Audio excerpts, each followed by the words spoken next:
Hi everybody, and welcome back to my channel Likeness Beauty, where I discuss the journey of my locks. Y'all see this lane? As well as other things that I find to be beautiful. So I want to start off this video and say thank you so much to my new subscribers. Like, OMG, it's insane. It's definitely insane how many subscribers I have. And of course I don't have a lot of them, but I'm still grateful for everybody that comes to the channel and they share their journey, they give me feedback and so many other things, and that has been so helpful, especially the one that told me to burn my credit card because it was hurting me. Like, shout out to you, okay, because you are absolutely right. And honestly, ever since I read that comment and we had our little discussion back and forth, I actually did put my credit card in my dresser, and it's been there. And it has helped so much. So I'm starting to kind of see the dent that I'm actually putting into, you know, paying that debt completely off. So thank you so much. Shout out to my new subscribers again. Thank you guys so much for sharing your journey with me. It really helps so much. I read all the comments. And I love it. And at this point, I believe I commented back on like most of them. But guys, thank you so much for joining me on my journey or observing my journey, as well as sharing your experience of your journey. That really helps, and I appreciate you guys. I can't say that enough. So I am going to discuss a few things in this video. I did a review of my other videos, and I noticed there's things that I kept saying like, oh, I'm going to address this, that, and that, and it never really happened. So on this video, I'm going to go ahead and actually give you guys a background of my financial history. So how I would usually be with money back in the day before I decided to start my debt-free journey. And I also wanted to give you guys just a kind of brief little story of how I actually started my journey within itself. So as always, I think this video will be a little bit longer than usual. If you don't really care for the whole story time situation, I'm going to have the time of my update in the bottom in the description box below, and it should have like the blue highlighted part to where you could just click it and it'll go straight forward to the update for the month of July. So at the end of this video, you guys will receive an update. And I also have some great news, which was a complete shock to me, and I actually found it out today.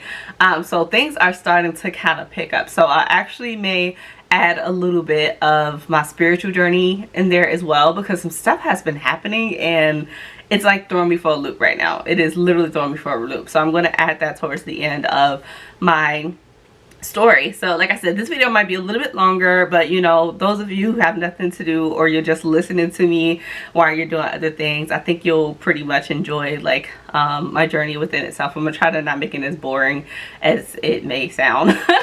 But anyway, so we are going to start off with just a brief history of how I was when it came to finances in general. Okay, so in my household, when it came to money, both of my parents were working parents. They were not married, but you know, my dad was fully in my life, and so was my mother. I particularly stayed with my mother as well as my grandmother, and they both worked. So my dad, he also worked. My mom, she was a CNA, and my dad, he was actually a mechanic. He was a mechanic and he owned his own shop. So at a very young age, my dad definitely taught me to work for money. And it was a blessing and a curse. I'm seeing certain things as an adult, but one thing that taught me that I was unaware of is that he taught me work ethic. He taught me work ethic and etiquette. So at the age of 12, I was literally in his shop taking phone calls, organizing his tools and cleaning the office and many other things. So at a very early age, anytime I wanted new shoes or if I needed uniform for volleyball, I played volleyball, and things like that, I had to basically work in his office for a whole day. I wasn't getting paid per hour, but I literally had to work with him the whole entire day, and he would buy me basically whatever I needed. So that was very helpful. So as far as my mom, you know, she made sure, her and my grandma, they did such a phenomenal job with making sure that me and my sisters, because I have two sisters on my mom's side, they're younger, we didn't want for anything. Like for Christmas, it was absolutely insane the amount of things that we would get. You know, my mom used to cook every single day, and because of her, I don't really care for leftovers because we never had to eat them. Like, she used to cook literally every single day. And basically, as far as functioning financially, the household was really, it was well put together for the most part. However, I did not develop the mental aspect of financial security or being financially responsible with my money. So I did not know what my spending style, I guess, was until I actually got into college. So I always worked, I would say. For example, in high school, I used to work with After School Matters. I don't know if they still have that, but I think they actually do. I think they actually have a building. But I used to work for After School Matters when I was in high school. That was like my only actual job that I ever had. I wasn't allowed to have any other job. I didn't travel a lot when I was younger by myself. But that's how I made money. And honestly, back then, like, it felt like it was some pretty decent money.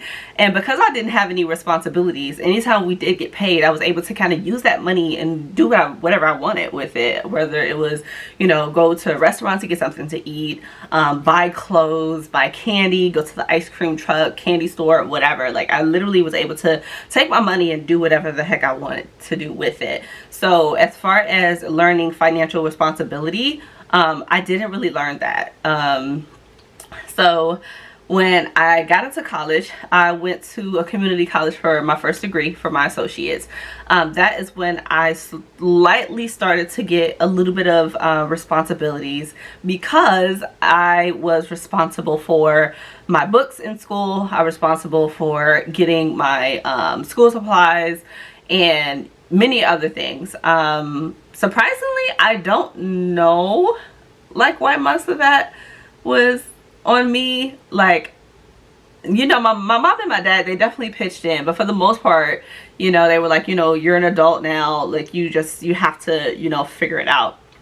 So in community college, we got what's called a MAP grant on top of other grants as well, and of course financial aid, to where, you know, at the end of each semester or in the middle of each semester, I think they actually used to do it way before, but either way it go, each semester we would get like a couple of $1,000s. So the couple of $1,000s will be used for, of course, a book voucher, and I don't know, for whatever the heck else that people typically will use the money for. So around that time, I, again, like I said, I would use the money to buy whatever I wanted. Now, I was very responsible as far as making sure I got all of my school supplies out the way. So I definitely bought my books. I used to buy book bags, and I used to have like these pretty book bags. I actually still have one today, where it wasn't like a backpack, but it was like a purse, like a huge like bag, and they had like different patterns and stuff on it.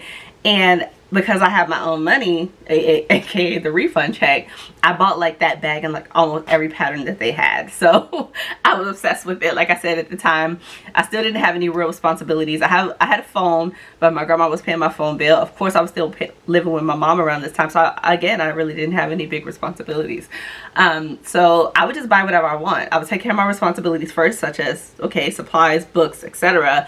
But once I had money left over, it was gone. And when I say it was gone within probably 2 or 3 weeks max. And then of course I was broke.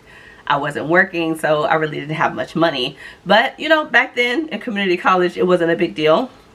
I was not working around that time, luckily. And now that I think about it, that's wow. Like, I was, I guess, a bit privileged with that. Like, in community college, my school was not too far away from where I lived, so I walked to school and I walked home. Of course, my mom cooked, so I had food.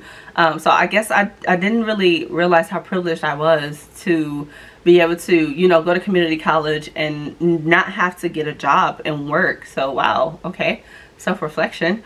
But yeah, so for the most part, like in community college, that's how basically it went. So anytime I got a hold of some money, I would spend it. I would spend it and do whatever I want with it, and was very, very careless about it.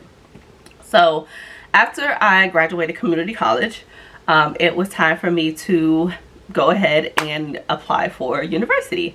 So applying for university was definitely a lot different from community college. So, and so many ways, community college is somewhat free with financial aid. But when you are going for a more advanced degree, such as a bachelor's or any degree outside of the associates, you have to take out student loans. So I was a first generation grad student for both my bachelor's and my master's. So when I was going to university for my bachelor's, like, I had no idea like how to go about getting grants or anything like that, because that's nothing that I really had to do during undergrad. So the only thing that I applied for was financial aid. So when I got into the college that I went to, of course I had to find a job, because I had to move, because I went to a school that was like hours away from my home. So I had to find a place to stay, which means that I had rent and other bills. So this was my first real live experience with responsibilities. So I had to get a job. I had to get a job. I had to pay bills. Like, I had to do what I had to do. So that's what I did. So I ended up moving to the city that I went to school, and I got a job. I believe my first job was at a movie theater. I think it was at AMC. I think I worked at a movie theater for my first job, and I was there for years. I was there for the bulk of my undergrad, and I would work, I would get paid, I would be able to pay my rent, but because I created a lifestyle during my high school and undergrad years where I didn't have responsibilities, I would still have a tendency to spend money. But not realizing, like, well, you can't really spend money because you have other obligations, you have other responsibilities, and if you don't take care of these responsibilities, then you're gonna get kicked out and you're not gonna have anywhere to stay. So at some point during undergrad, I realized, like, okay, well, one job is not really gonna cut it if I am refusing to change my spending habits. So what did I do? I got a second job. So I got a second job, and I believe the second job was actually at my, where was it? I think it was at the bookstore at my school. So I ended up getting a second job, and I was working both of these jobs basically during undergrad. We also was given a refund check as well with financial aid, and the refund check did help. However, like I said, because of the refund checks, I'm using them the same way I did in undergrad. Once I got it, like, of course I budget the money out somewhat to make sure that I was having bills and stuff like that taken care of, but not in a responsible way as I should have. So like I said, during undergrad, that was going on. So that carried on. Oh, excuse me. I had ice cream and I'm belching. I apologize. But so that carried on. I ended up graduating, and I did a pretty good job. You know, I never had an eviction notice. I never really paid my rent late. At some point my grandma ended up taking me off of her phone bill and telling me to pay my own phone bill because I was an adult, so my feelings were hurt with that. But I ended up having a phone bill, so I paid for that. I even had cable at one point, and it was expensive, and I ended up paying for that. So I definitely made a way. Working 2 jobs, and then with the refund checks from school, I definitely was able to maintain myself for the most part. Now, going into grad school was a completely different story. Now, I don't know if it was grad school or if it was being in a relationship that started to change the direction of my mentality when it came to my finances. So we all know that grad school is definitely a lot more expensive than undergrad. So it's a lot more expensive, and then on top of that, it's more tedious. So you have to dedicate more time to school in grad school versus undergrad, to where, you know, my work hours had to be cut because I had to dedicate so much time to studying for grad school. So when that happened, everything shifted. So around this time, I was dating someone, and we both were in the same financial position, I would say. So at the beginning, we were doing pretty good as far as paying rent and stuff like that. So we were together. We moved in with each other fairly freaking quick, honestly. We moved in with each other after like 6 months of dating. And, you know, moving together, we felt like, you know, since we were spending so much time together, that, you know, it only made sense for us to be able to split our bills in half and like just pay one rent. So we ended up doing that, and honestly, you know, the first year or so, it was going pretty good. However, once I finished grad school, and by the way, by this time I was a full-time grad student and I was working 3 jobs at this point. So I was working 3 jobs. I think I was working at Kroger, I was working at the movie theater, and I also think I was working at Victoria's Secret. I want to say Victoria's Secret. And honestly, even today, I look back and I'm like, how the hell did I do that? I don't know how I became, oh, and then I know I'm all over the place, I'm sorry guys, and then I had to do internships, and I was interning at 2 freaking different places, especially like my last year of grad school. So my grad program was 3 years because of the track that I took. Typically it's 2 for most people, but my grad program was 3 years. So my first 2 years were pretty stable. My 3rd year was the most difficult. So like I said, my 3rd year, I was a full-time grad student. I was doing 2 internships in 2 different locations, and then I was working 3 part-time jobs. Like I said, it was Kroger, AMC, and it was also Victoria's Secret.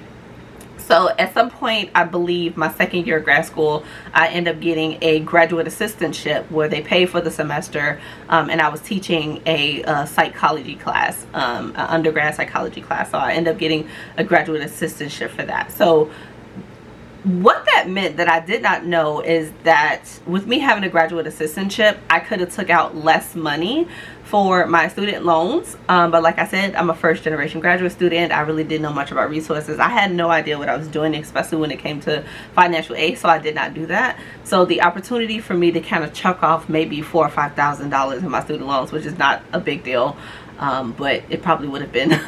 I did not take on the opportunity because I was not aware that that was something that you could have done. So I was doing all that. So the last year went by pretty good. It wasn't that bad, okay? So it didn't get real until after I graduated with my master's. So after I graduated with my master's, I tried to get a job. I tried to get a job, and everybody know, especially when it comes to certain fields, they would prefer somebody who is experienced. But it's like, well, if I don't have the experience, I can't get the job. But how can I build the experience if you don't give me a job? And I'm pretty sure like people say that all the time, but it's so true.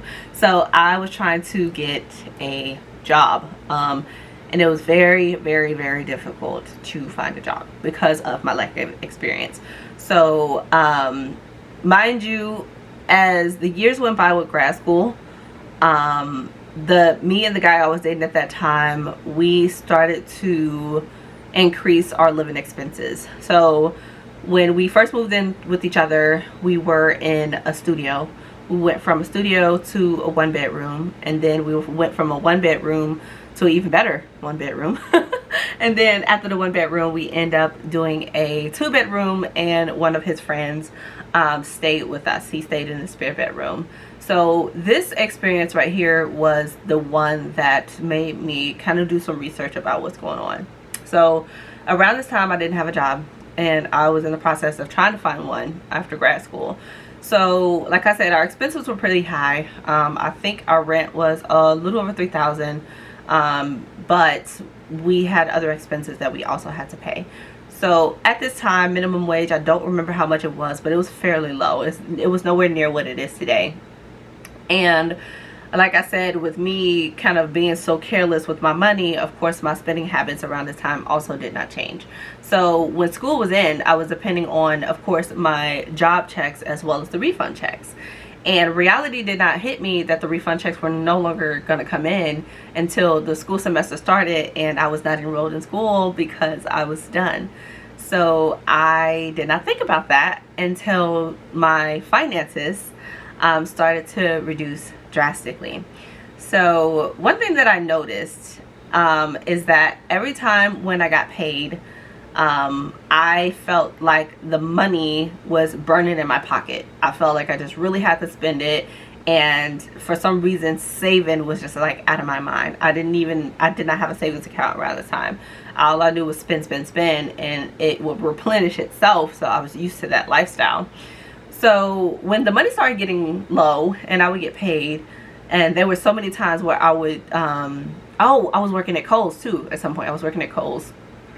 And when I was working at Kohl's, it was difficult because I would, you know, clean up the clothes and things like that. And when we get new shipments and stuff, I'm looking at all these clothes that, you know, I'm basically shopping my check away before I even get it. So by the time I get paid, I'm like spending money, you know, getting clothes and things like that. And then going home and wondering like why I don't have any money to afford groceries. Now, I'm not going to talk too much about the ex, but I will say this. For the most part, when it comes to finances and other responsibilities that we have financially, the weight was not evenly distributed. Most of the weight I took on, unfortunately, because it seemed like my financial situation was a little bit more stable. Now, it wasn't promising, but it was more stable. I'll just put it that way. So when the first semester hit, I sat there. I had moments where it was really hard. Also, the roommate around this time, where we was in a 3-bedroom, this is the first, like I said, the first semester outside of grad school. The first semester was difficult, with me being the primary person in the home that would pay expenses for food and everything else. It became draining. Came to the point where I did not have no money. It came to the point where we rarely had groceries in the house because we had to choose between rent and food. And it was twice during the year that we stayed in this location that we got a 5-day eviction notice on our door. So those moments where I would look in the fridge and nothing would be there, looking at that paper on the door that said that we would get evicted, on top of me really having a spiral down a hole of depression because I couldn't find a job, it became very difficult. Very difficult. So for some reason, when I thought about the hole, it felt like a hole burning in my pocket with my money, I was like, okay, why do I feel this way? Like, it has to be something mentally that is going on with me that's making me feel that I have to spend my money. Like, it just doesn't make sense. So I Googled it. I Googled it. That's one thing I always do. If I don't understand it, I'll look things up. So I Googled it, and I forgot his name. I believe he was a pastor that talked about the poverty mindset. So I did some research on it, and when I looked through like the requirements of what would be considered a poverty mindset, I was like, wow, that's me. That's me. Not all of it, but enough of it on that list was me, to where I was like, this has to stop. Like, this has to stop. This is terrible. I don't like the way this feels, especially the eviction notices. Oh, those were the absolute worst. Like, it drove me through the roof. I had extremely high anxiety, especially, like I said, like, even though I was kind of petty like with my money before, like, I've never got an eviction notice. I was still up to date on most of my bills. So when that happened, oh man, and the days that I was starving, guys, I'm just it's taking me back. Oh, that it was insane. It was insane. So after learning about the poverty mindset, I was like, okay, like, I have to find a way to make this work. I have to find a way to make this work. Around this time, my partner at the time, like, we talked about finances and how, you know, things need to be, the scale needs to be balanced a little bit more, and nothing but conflict came from that. So that was a struggle. So, you know, it was times I had to call my mom and ask her, couldn't she give us money for food, and so many other things. I don't even want to go into all that without, you know, giving so much detail, but it was a struggle. It was a struggle. And I was like, you know what, here I am with my master's degree. I'm working all these jobs, and it feel like there's no way that I can make ends meet because I'm taking care of myself. I'm taking care of these other people as well. it's getting tough. It's getting tough, and I still can't find a job. So around that time, you know, I think this it lasted for months. It lasted for months. But eventually at some point, I end up getting a job. My first job, it was at a rehab. I hated it, but it was paying me well, what I thought was considered well at the time. So I felt like, okay, now like I could finally get on my feet. So I ended up getting a job. The job was a few blocks away from my house, so I was able to walk.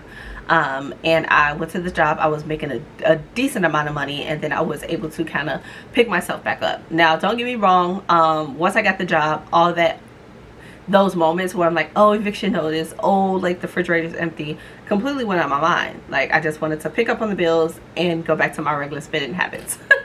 So for a while, that's what I did. Until, you know, I don't know what happened. I forgot what happened, but I was like, okay, well, I need to stop now. I need to stop. This is just, it's still getting a little bit out of control. Like, I need to do more research. So I think I was on YouTube one time, and then Dave Ramsey, there was like a little clip of Dave Ramsey that related to like student loans or student debts or finances. It was something like around that time I remember looking, and it was related to exactly how I was feeling.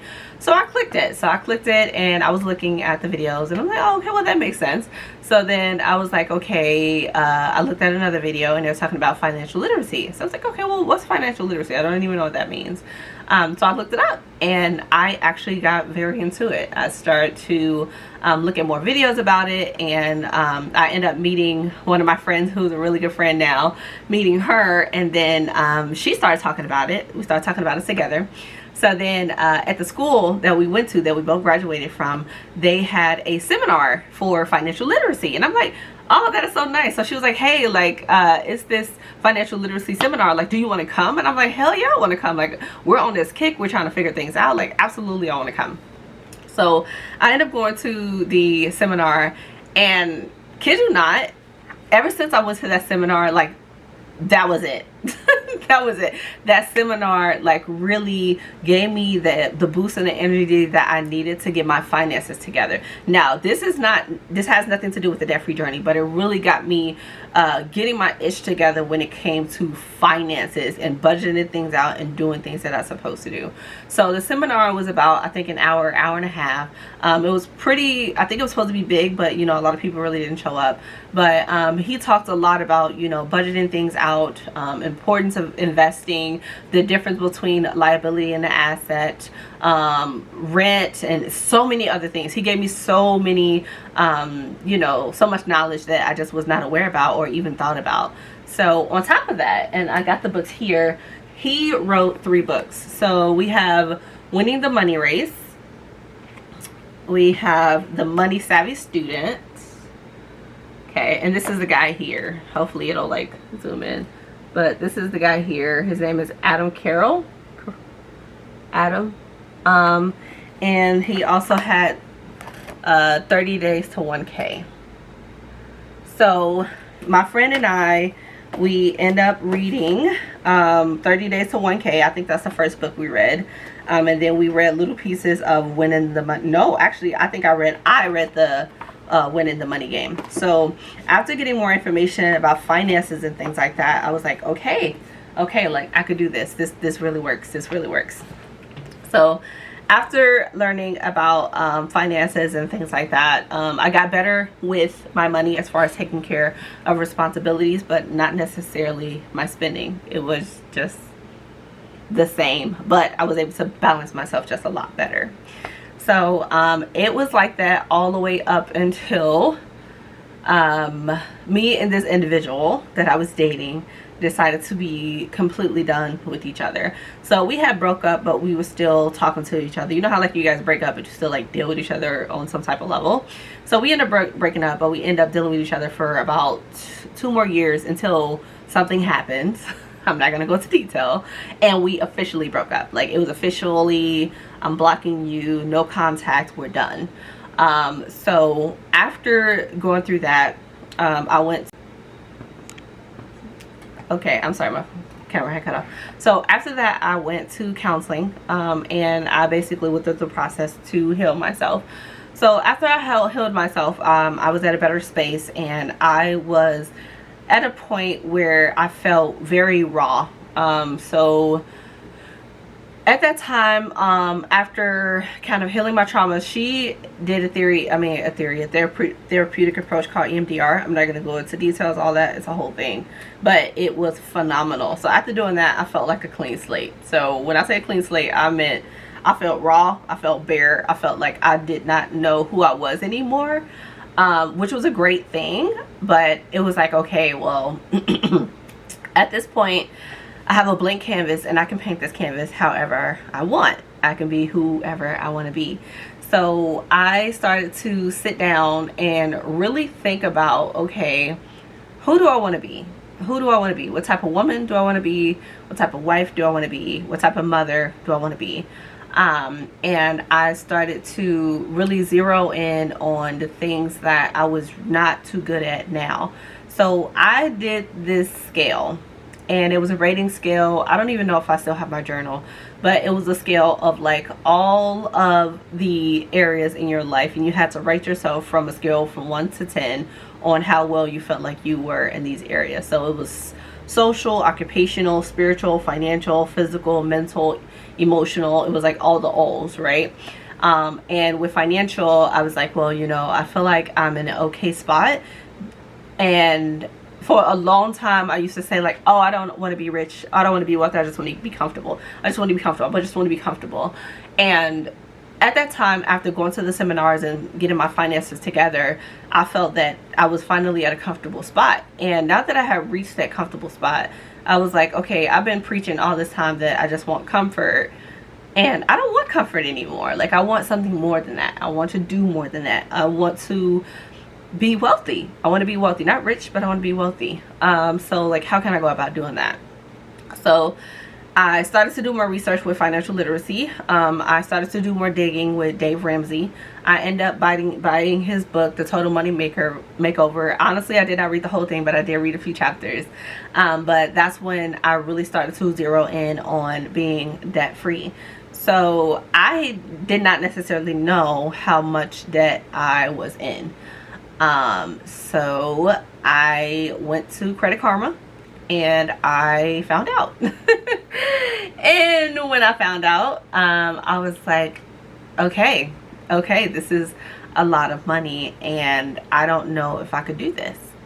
So I looked up, you know, more research and things like that. And, you know, I was committed to learning, but I wasn't committed to doing anything, especially once I saw my gigantic student loan debt. So I was like, I'm never going to be able to pay this off. Like, I don't know what I'm going to do. Like, the money I make now is just definitely not going to get me there. So the driving force to me really putting the pedal to the metal on my debt-free journey was me receiving the student loan repayment program award by HRSA that I told you guys about in my very first video. So after I got rewarded that and they paid off half of my student loans, the goals seemed way more attainable. And I was like, okay, so with my contract being 2 years, I can do this. I can knock off all of this debt in 2 years. Mind you, the stuff that I had now, I did not have around the time that I was like, okay, I want to do this. I want to do this. I had no idea like how I was going to get there. Had no clue at all. So around this time, I also started to meditate. So I'm not a religious person. A lot of people, you know, I mean, everybody kind of do their own thing. I identify as agnostic. So agnostic means I can't confirm nor deny that any of that exists. I respect people in their faith. But as far as me personally, I am not really a big religious person. But around this time, I wanted to kind of identify where I fit on that spectrum of spirituality and religion. So I started to meditate. So around this time, the reason for my meditation was peace. I was like, I just want to find a way to be secure within myself, secure within my surroundings, and just, okay, my camera keep cutting off. But like I was saying, I wanted to be secure within myself, my surroundings, and just really build my confidence and try to figure out like who I want to be and where I wanted to go. So in that process, a lot of things happened. I'm not going to go into all that because it's going to sound extremely weird. But a lot of things had happened. So after that, like I said, I knew that I wanted to pay off my debt, but I had no idea how I was going to get that done. So I end up getting my job that I work at. No, I think I was actually working at my current job. But you know, I was making money, but not a whole lot. So I was like, okay, like, well, how am I going to be able to make additional money? So I end up surprisingly landing my second job. So of course I was seeking, but it was hard because I'm like, well, I need to take a job that's going to allow me to do it at home, and I needed a job that was going to allow me to do late hours in the weekends because my 9 to 5 hours is taken up by my primary job. So I end up getting it. And ever since then, that was it. Like, I literally took that moment, and it was January 1st was when I decided to start. January 1st of this year, I was like, that's it. Like, I now have the finances to get this done, and I'm just going to go with it. I'm going to run with it, and we are going to knock this debt out. So, and that's where we are now. And I'm sorry for this being so long. Hopefully it made sense, or it was even worth it, worth listening to. But that's where I was. So you truly have to reprogram yourself and find ways to, you know, value or change your values, I would say, to kind of create the discipline necessary for you to do what you have to do regarding your brand new goals. Like I said, like when it comes to finances, I was just not aware of it. I was doing what I wanted to do, and then once my values changed after going through that experience of having no money and lacking help and feeling like a failure, honestly, I was like, I'm never going to go back to that. I'm like, if anything, I know for damn sure my responsibilities will take care of. If I don't do anything else, I'm going to have a place to stay, I'm going to have food to eat, I'm going to have water. So that was it for that. So yeah, so that's where we were. This is where I am now. I am more than grateful for where I am, and it's just insane how just great things have been going. I'm going to transition to my update in a second, but before I do that, one thing that happened, and this is what I'm talking about when I said, like, look, the universe was helping me out, because sis gave me a job to start this journey, but sis just blessed me today, and I was like, what the hell? So two things actually happened. So at my other job, our union was basically fighting our contract for us to get a raise because we were getting less money than other places have that are under the same company. So we actually ended up winning our contract. So at my primary job, I ended up getting a raise. Now the raise wasn't that big, it was about 97 cents, but still that means that my check is going to be bigger than what it has been. So I'm definitely grateful for that. As you guys know, I'm studying for my clinical, and once I get my clinical, I'll get a raise from that, and I think I discussed that in my update number 2. And today I actually got an email from my supervisor from my second job. We had a drastic raise at that job. So at this second job, I only get paid for the clients that I see. So I was getting paid a particular amount of money, and I'm not going to disclose any of this until I get a raise from both, and then I'll go into more detail. But I was getting paid a particular amount of money every client that I saw. So if I didn't see a client, I didn't get paid. That was fine because they gave me free time. So that amount has increased by $20. $20. So instead of the amount that I used to get for seeing clients, add additional 20. So I'm making oh my god, like, it's insane. Like, at this point, it's a possibility that the checks that I start getting, because I think she said it starts tomorrow or something like that, that the checks that I am going to get are almost going to be double. almost gonna be double. It's absolutely insane. So this is what I mean. Like, the universe be helping me out. Like, went from having a job to getting an increase at my primary job to getting a drastic increase in my second job, and then still having the potential to get another raise from both jobs once I pass my licensing exam this year. Like, it's crazy. It's crazy. But I think I didn't talk y'all head off enough. Thank you so much if you've been listening to my story this far. Hopefully it wasn't just a whole bunch of gibberish and it makes sense to everybody. I know I talk a lot, but we are just going to go ahead and go into my update. So guys, this is my update number 4 for my debt confessions. This is the update for the month of July. I know right now we are in the first week of August, but we are doing an update for the for the month of July. So as you guys know, I left off with 3 debts for the month of July. I had my ENT bill that was a remainder of $250, my credit card bill that was left at $6,400, and then of course my student loans at $50,000 that I said I am not touching until I'm done with my petty debts.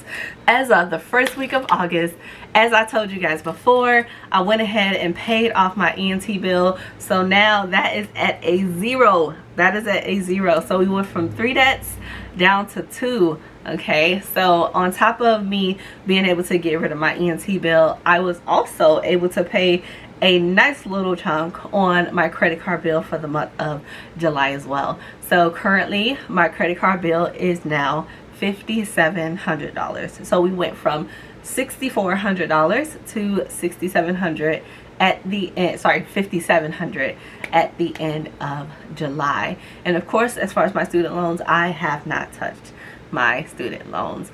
So that is my update, guys. I went down from 3 debts to 2.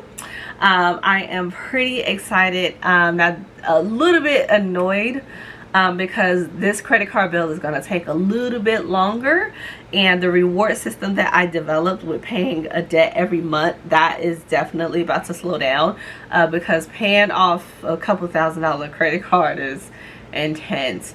But we'll see how, you know, these raises actually help with that. Hopefully. I know at first I was like, well, by the end of August, that's a complete lie. I sent y'all off. I sent myself off. But yeah, so it looks like by the end of August that is not going to happen. But we are definitely going to shoot for the latest October, so that way we can end this year with no petty debt and going into next year strictly paying off student loans. So I am still thrilled. I feel so much better. Again, thank you guys so much for all the encouragement that you guys gave me. Like, it really does help. It was really hard last check-in. It was difficult.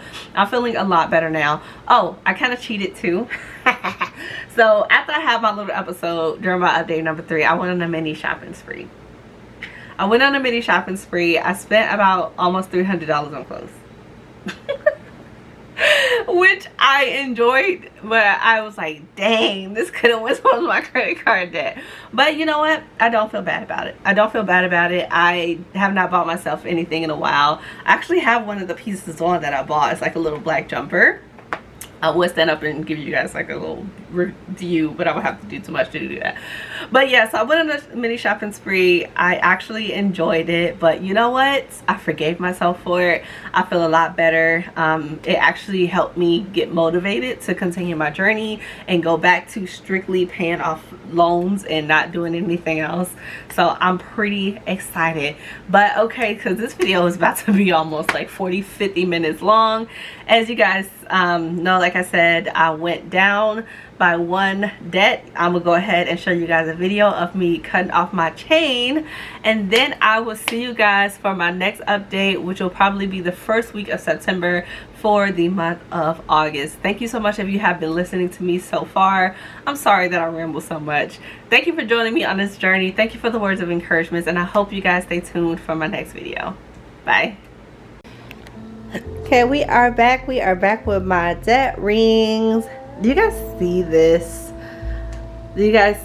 Like 3 rings. I'm gonna go ahead and show you guys what it used to look like, and you can just see like just the progress I have made. Of course, I have a lot more to go, but that's okay. And I'm gonna show you guys my pal. So this is my ring pal. of all the debts that I already paid off.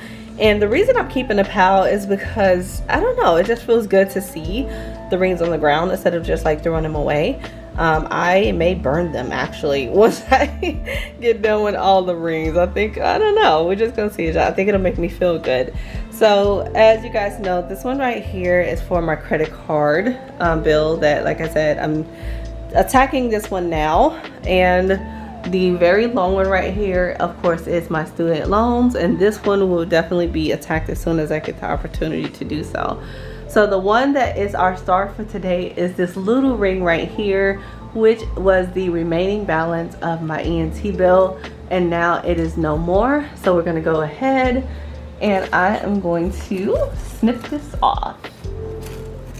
I'm using my left hand, so it's not really doing a good job. Oh, okay.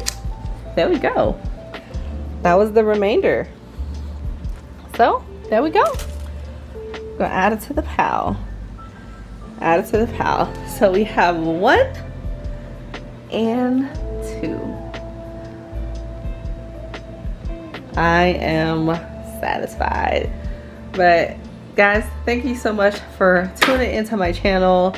I hope you guys stay around for a bit until I'm completely done, and I will see you guys in my next video. Thank you. Bye.